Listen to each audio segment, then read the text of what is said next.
942.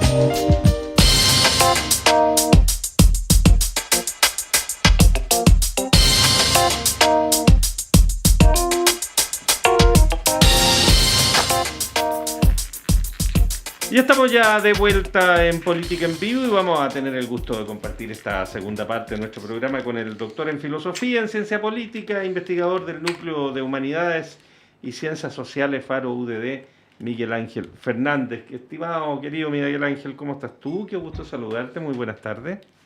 Hola, buenas tardes, Felipe. Yasna, qué bueno estar con ustedes nuevamente. Tan formal la bienvenida hoy día, Felipe. Es que estamos Mucho con, gusto. por Naciones Unidas, todo esto es por Naciones Unidas, porque estamos, Para ser diplomático. sí, estamos en ese estado. ¿A ti te pareció diplomático el presidente Boric en su alocución acerca del cambio climático y la mentira al respecto? Fíjate, me parece que no, en verdad. Ahora, hay un tema bien importante. Cada día más me parece que las interlocuciones de los presidentes de las Naciones Unidas son menos hacia las Naciones Unidas y más hacia sus propios países, para hacer puntos políticos internos. El discurso del presidente Boric me parece que de alguna manera lo que hizo fue marcar ciertos puntos que uno podía anticipar con lo que uno ve que ha sido su desarrollo como jefe de Estado durante los últimos 3 años y medio. Me sorprendió un poco el saludo fraterno al ex ministro Yuri Jackson, en verdad, que se ha comentado mucho en las noticias. No me lo esperaba eso. Y al mismo tiempo también me parece que va en línea con lo que hizo los días previos, el saludo a Michelle Bachelet, la anticipación de que iba a ser duro con Trump. No me parece que es una sorpresa, pero esa parte no la comparto, voy a ser muy directo, porque es el jefe de Estado y Estados Unidos, independiente de quién está a cargo hoy en día, que es algo temporal, es uno de los socios comerciales más importantes del país. Una vez un presidente le dijo en la OEA que olía a azufre, pero Azufre. era otro presidente estadounidense, ¿te acuerdas? Bush. Chávez a Bush. Sí. Huele a Exactamente. azufre. Y pasó a la historia y le costó al final, de hecho, la enemistad con Estados Unidos y con los republicanos que sigue vigente hasta el día de hoy. Y por eso me parece que, en el fondo, la parte del cambio climático me parece que va en línea correcta, refleja parte de los valores que el presidente ha puesto sobre la mesa, parte de lo que ha intentado hacer durante su gobierno, pero siempre voy a mantener la posición de que Chile es un país pequeño, no somos una isla, es multilateral, y la verdad es que me parece que los tiempos en el mundo no están como para ponerse del lado de China o Estados Unidos siendo muy pragmático. Más allá de que los principios y valores democráticos son siempre importantes, eso nos llevaría a estar más cerca de Estados Unidos que de China, y las señales que ha dado el gobierno son de buscar una relación más fuerte con China que con Estados Unidos. Pero fíjate que, a ver, Pero espérate. ¿Tú encuentras que están muy consolidados los principios democráticos en Estados Unidos? Como base, sí. Lo que pasa es que el presidente de turno tiene un problema con eso. Yo lo he dicho claramente. Y No que puedo estar más justamente- preocupado de la situación de Estados Unidos actual. Pero siempre tengo la convicción o la esperanza, puede ser a esta altura más que convicción, de que un país que sobrevivió guerras mundiales, crisis económicas, guerras civiles, problemas gravísimos de derechos humanos y de minorías, y al final del día sigue vigente en algunos principios, va a sobrevivir a Donald Trump también. Lo que pasa es que yo creo que Estados Unidos está en una época de erosión muy profunda, y con demasiados problemas de consecuencia política. Solamente voy a contar lo que pasó con Jimmy Kimmel, ¿no es cierto?, de este programa The Late Show, lo que ha pasado con la vuelta de chaqueta de los republicanos en términos de libertad de expresión es súper grave después de la muerte de Charlie Kirk, y te demuestra algo que Trump ya venía haciendo, que es el ataque directo a las libertades básicas que se establecieron en Estados Unidos, consolidadas a partir de 1965 en adelante, después del tema de los derechos civiles, pero yo tengo una esperanza más allá de Occidente incluso. Y por eso el camino chino a mí no me agrada, porque China no es una democracia donde hayan valores de libertad de expresión, de libertad de autonomía, de libertad de asociación, de reunión, que me parece que son súper clave. Ni de derechos humanos. Justo estábamos en No. todo caso comentando un artículo de The Economist que aparece hoy día y que se titula Donald Trump intenta silenciar a sus críticos. Y bueno, menciona lo que tú has dicho y otros tantos casos. déjame a propósito de este punto hacerte una pregunta, Miguel Ángel. Fíjate que yo ayer lo dijimos aquí, o anteayer, cuando fue el discurso, sí, anteayer, yo dije, pues, no es diplomático, no está bien, estaba en esa posición. Sin embargo, con los días me he ido reconciliando, te lo digo antes de hacerte la pregunta, me he ido reconciliando con el punto que hace el presidente Boric. En el siguiente sentido, ¿Me estás encontrando la razón? a Boric. No te subas por el Boric. 48 horas después, parece. No, pero el punto, ¿sabes lo que me pasa con esto? Es lo siguiente, dice, no hay un momento, por muy grande que sea el joven que tú tienes al frente, por decir algo así como joven a Trump, de que hay que poner ciertos principios sobre la mesa y decirlo con toda claridad, porque no es un tema cualquiera. Cuando tú niegas el cambio climático y condenas en una de esas a mucha gente a situaciones gravísimas y pones en riesgo la paz mundial y otra serie de cuestiones, como que hay que golpear un poquitito la mesa, aunque sea chiquitito. Puede ser un poquito ingenuo lo que te digo, pero me da la sensación de que hay momentos en que eso vale la pena hacerlo. Entiendo el punto desde lo valórico universal, como desde derechos humanos universales, pero lo que me pasa es que si algo ha demostrado las Naciones Unidas, lamentablemente, es que el multilateralismo no está en su mejor momento. Esa es la verdad. De que Claro. el plan original post Segunda Guerra Mundial, la verdad es que no funcionó. Y eso te lleva a la teoría del realismo político más duro, que es el que está imponiendo sobre la mesa Donald Trump, que China lo hace a través de otros tipos de poder blando, ¿no es cierto? La influencia que tiene en África, la influencia que ha tenido en toda la nueva ruta de la seda, es escandalosa en términos de intervención de la soberanía de los países, incluso. Hay puertos en el mundo que tienen bandera china en vez de la bandera de su propio país por los préstamos del Banco de Desarrollo. Entonces, cuando vemos que el mundo funciona así, yo me pregunto algo que me parece clave. En el último rincón del mundo, como en un país al extremo del mundo, como otros presidentes han dicho en su interlocución en Naciones Unidas, nos conviene poner sobre la mesa a un presidente que tiene una vendetta brutal como es Donald Trump, ir a pegarle a él frente a los intereses del país. Ese es mi problema. Muchas veces la prudencia conlleva, de alguna manera, establecer puntos sin atacar directamente. Y él lo hizo, el presidente Boric, en dos elementos. Primero, contra Trump, y después contra Milei, que 48 horas antes había sacado una foto con Donald Trump, un punto de prensa. Donald Trump que era algo bien extraño, había impreso un tuit de su red social donde había endosado a la reelección del presidente Milei. ¿Ya? Pero por 20.000 millones de dólares yo te hago eso y más. Pero Claro. cuando ocurre eso, en el fondo, y vemos que esa es la figura, ese es el Goliat con el que estamos enfrentándonos. Mi pregunta es, Chile en su posición actual y en su momento actual, ¿es el llamado a combatir? Yo esperaría eso de Alemania, me pareció muy bien lo de Francia y el presidente Macron, la llamada después fue media rara, pero lo que había hecho con el reconocimiento del Estado palestino, por ejemplo. Entonces, y eso va en una línea, pero en el caso de Chile me pasa en el fondo que cuando uno ve los números de los problemas que tenemos, los desafíos que tenemos para adelante, yo no restaría a ningún actor acá cuando le quedan 3 años y medio a Trump todavía en el poder. Y va a pasar un problema que va a ser del problema del gobierno del presidente Boric al problema del gobierno siguiente. Las relaciones de Estado son constantes en el tiempo. El mejor ejemplo de eso es el expresidente Eduardo Frei Ruiz-Tagle. Me gusta decirlo que esa figura de embajador plenipotenciario de Chile frente a Asia nos dio mucho fruto. Y en ese sentido, me parece que lo que hace el presidente Boric no va en la línea de política de Estado. Y por eso uno dice que no fue lo más prudente de hacer. Ahora también él es el jefe de Estado y él es el que comanda las relaciones internacionales de Chile, pero me parece que la tradición que se construyó en la nueva república después de la dictadura era que esas relaciones tenían que ser lo más cuidadas posible porque se entendía que el rol de Chile era salir a buscar mercados al mundo para tener oportunidades mejores para la población que vive acá. Y por eso me cuesta, la verdad. Porque estoy de acuerdo con el punto del cambio climático. Siento que Chile además es uno de los países que más afectados podría estar.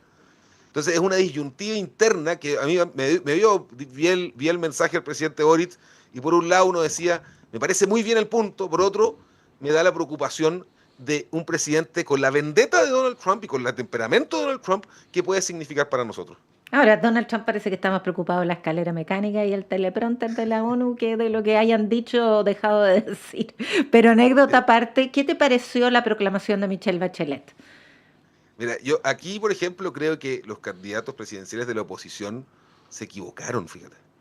Porque, nuevamente, siguiendo la línea de que Chile es un país chico, que hay que hacer relaciones con el mundo, una secretaria general de la ONU, como la presidenta Bachelet, que tiene una trayectoria internacional, probablemente la más vasta de cualquier político chileno, si es que no me equivoco, y podría quedar quizás alguno antiguo, pero en el fondo del mundo de los últimos 30 años, Yo potenciaría esa candidatura, intentaría que se transformara en un bloque de poder porque nos va a dar una influencia en diplomacia distinta.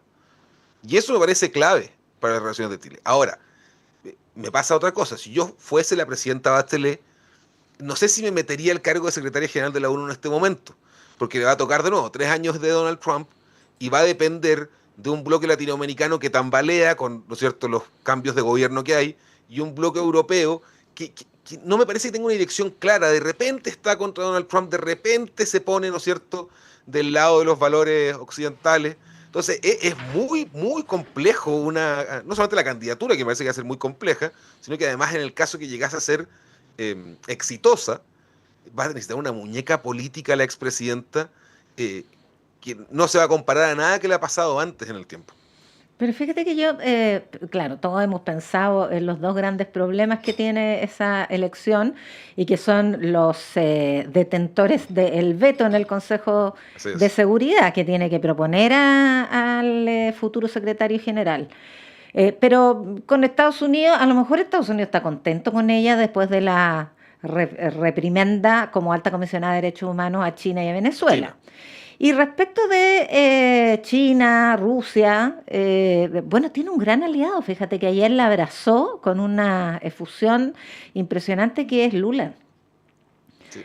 Entonces, tampoco está tan difícil esa, o sea, está No, o sea, difícil, pero siempre va a ser complejo. tiene Pero sus apoyos que no son menores, fíjate. yo la verdad las cosas que en modo chileno, no como académico, esperaría que la presidenta Bachelet asumiera como secretaria general de las Naciones Unidas. Creo que es una oportunidad espectacular para el país, porque además en el mundo actual la diplomacia es más importante que nunca y es más delicada que nunca. O sea, yo no soy experto en relaciones internacionales, pero lo que uno lee en los portales internacionales, que habla con colegas en el fondo, y la verdad es que lo que ha cambiado el mundo en esta guerra fría subterránea, en esta competencia directa entre Estados Unidos y China, por transmitir poder blando, por transmitir cultura, instituciones, etcétera, es muy brutal y necesita un manejo de seda. Y yo siempre voy a decir lo mismo cuando la presidenta se le hizo el caso contra China, o sea, emitió el informe, que probablemente le costó la reelección y haber tenido un costo político internacional bastante alto, por lo que significa China, hizo lo correcto en términos de derechos humanos universales. Lo que pasa con las minorías musulmanas en zonas de China es una cosa brutal, que el mismo Congreso norteamericano lo había dicho varias veces, ha hecho informes, ha hecho investigaciones en esa área. Ujú. Está bien. Oye, qué aburrido que está el panorama adentro de Chile, ¿no? Después, cuando uno Yo creo empieza que, a ver, claro, a ver y todo lo que se juega con... Qué dramático es lo de Naciones Unidas, ¿no es cierto? Que los puntos que están ahí, pero qué atractivo es poder conversar en esa magnitud. Y acá tenemos que si Jara dijo o no dijo que era democracia Cuba, Matei diciendo de que el gobierno miente porque no manda esto. la Es como, transparencia que salió sí, ahora. sí, tan, Pero además tan pequeñito todo. yo me imagino una persona como tú, Miguel Ángel Fernández, que eres tan amante de los números y de los métodos cuantitativos, como las Gracias. encuestas se estancan, ¿qué se puede pensar? ¿Qué se hace frente a eso? Dos Fíjate meses que con los mismos números. es que no es exactamente así, y eso A es lo más ver, importante. a ver. De hecho, una de las ventajas que tiene el panel ciudadano es que es un panel, o sea, sigue a las mismas personas semana a semana, cada 2 semanas, etc. Y tú sabes que, aunque los números parecen muy estancados en la lectura inicial, que esa es la punta del iceberg, debajo de eso hay mucho movimiento. Y mucho movimiento, o sea, por ejemplo, en el último mes, 25% de las personas que responden al panel ciudadano han cambiado de preferencia electoral. Y ¿Y en eso qué es un número ámbito? muy grande. O sea, Han ¿entre qué cambiado, por candidatos? ejemplo, algunos han ido, por ejemplo, desde París a Matei, desde Matei a Cast. Cast, o sea, Kaiser agarró un buen porcentaje de votos desde Cast, o sea, Kaiser de Cast después del debate. En el caso de Janet Jara, le ha costado consolidar, es la que más retiene, pero no logra crecer. Retiene 8 de cada 10 de sus votantes semana a semana, 9 de cada 10 algunas, pero también tiene de repente algunas personas que se le van, por ejemplo, a Harold May Nichols, a Meo pierde rápidamente. Entonces, aun cuando la imagen general que te dan las encuestas te muestra estancamiento, debajo te está diciendo que hay un porcentaje muy importante de la población que no tiene 100% nivel de convencimiento sobre lo que está ocurriendo con su próximo candidato presidencial. Y eso te da la apertura a un periodo de campaña que puede dar muchas más sorpresas de las que esperamos. Pero Entonces, cómo se produce ¿ah? eso? Perdona, Miguel Ángel, pero yo no soy Es como muy tú para los interesante. números, entonces me cuesta más. Pero si tú ves variaciones del orden del 2% por cada candidato, 2 por 8 son 16. Pues. Lo que Sé pasa que es que son distintos, no son dos sí, exactamente, pero algunos son uno. en algunas semanas ocurre, Yasna, que se va el 5% de un candidato hacia otro. Se va el 10%, pero también recupera una parte. Y eso es porque algo que estamos viendo en los mensajes de campaña, las diferentes interlocuciones públicas, es falta de dirección de las campañas. Ah, o sea, se Eso van es algunos, pero vuelven otros, entonces, exactamente. ok. Sale, por ejemplo, vamos a ponerlo en un lenguaje para que sea un poco más sencillo. Sale Evelyn Matei golpeando el gobierno y recupera un pedazo de la derecha. Pero al mismo tiempo, al golpear mucho al gobierno, pierde un porcentaje de personas que son menos ideologizadas y que no quieren de alguna manera este alto nivel de De- conflicto dentro del exacto. mundo político. Y ese fenómeno es muy interesante porque los candidatos, me imagino que están vueltos locos intentando pensar cuál es el nicho al cual le llamo, que en realidad no existe tanto más allá de un porcentaje de votantes del orden del 45% que tienen posiciones ideológicas muy claras y que no se mueven de ahí. Por eso tenemos candidatos que nunca bajan del 5%, Kaiser, pero que pueden llegar a 10 rápidamente. Tenemos una Janet Jara que nunca va a bajar, o sea, hasta el momento no ha bajado de 24 o 25 puntos, pero también tiene variaciones entre 29 y esos 25. Tenemos un Harold May Nichols que marcaba 0,1 y marca 4 después. Entonces, y eso es porque un porcentaje muy importante de la población está más atenta, me parece, de lo que creemos a estas inconsistencias que las candidaturas van teniendo. Y que es algo que a mí me parece que es un fenómeno transversal de todas las 8 candidaturas que tenemos en este momento compitiendo por ser el próximo presidente de la República. Y eso, Miguel Ángel, te lleva, bueno, a ver si te entendí bien el fenómeno. Hay un mundo de movimiento que hace mucho más impredecible de lo que uno quisiera cómo va a terminar todo esto, Así es. dentro de cierto rango. ¿Y eso se extendería a una segunda vuelta? ¿O ya Ahí hay, resuelta la primera vuelta como que se estanca la cosa mucho más? resuelta la primera vuelta, lo que tenemos de información del año 2021 es que se estancan, de alguna manera se congelan las preferencias. Las personas toman posición muy rápido cuando tienen certezas de información. Fue lo que pasó en la primaria con Janet Jara. Janet Jara marcaba, ¿no es cierto?, 10 puntos, termina la primaria y pasa a 25 rápidamente. Y eso es porque las personas de alguna manera toman una posición clara cuando ya tienen más o menos el mapeo de lo que está ocurriendo.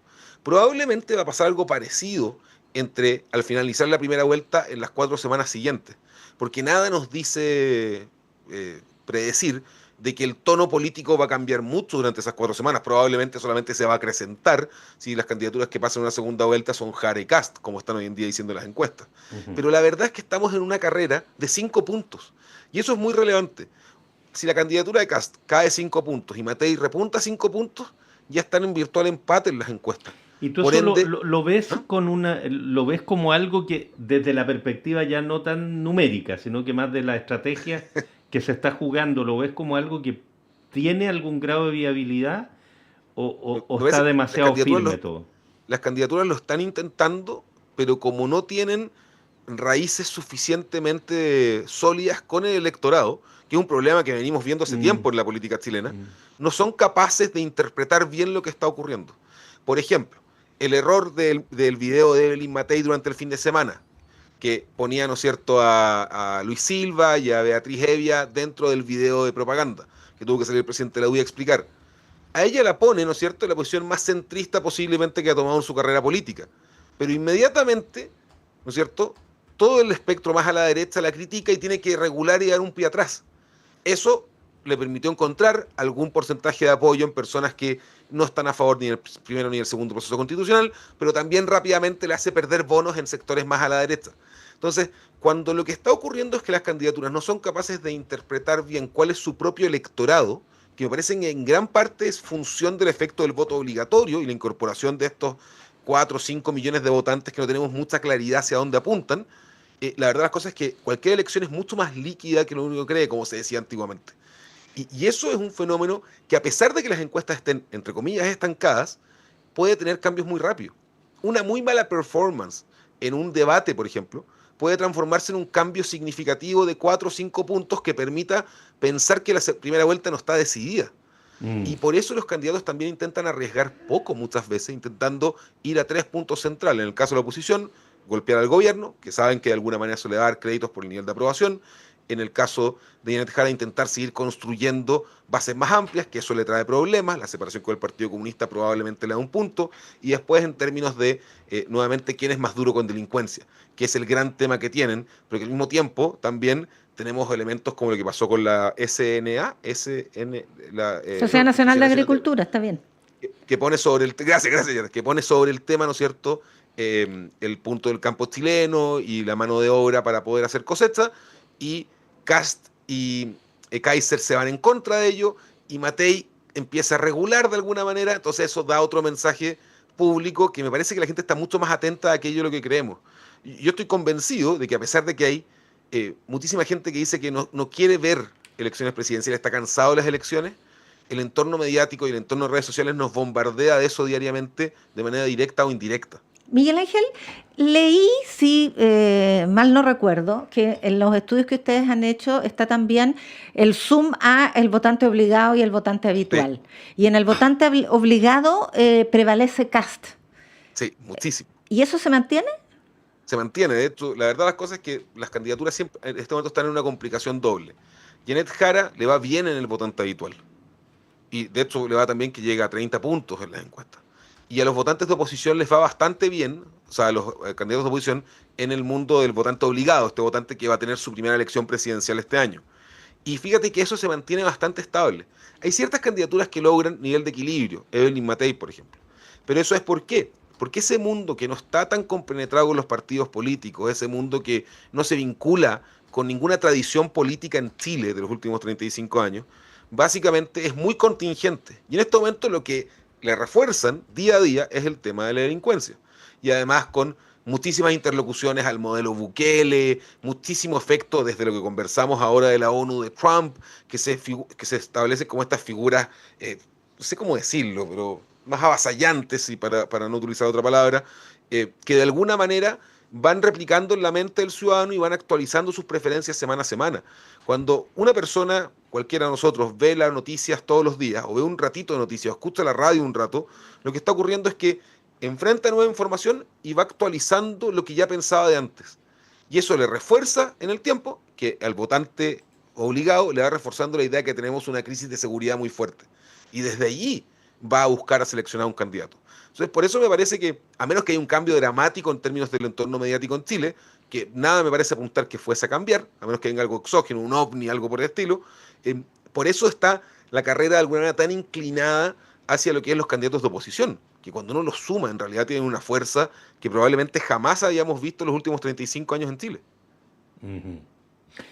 Miguel Ángel Fernández, como siempre, un gusto compartir este tiempo contigo, ¿eh? Muchas gracias por tu gentileza.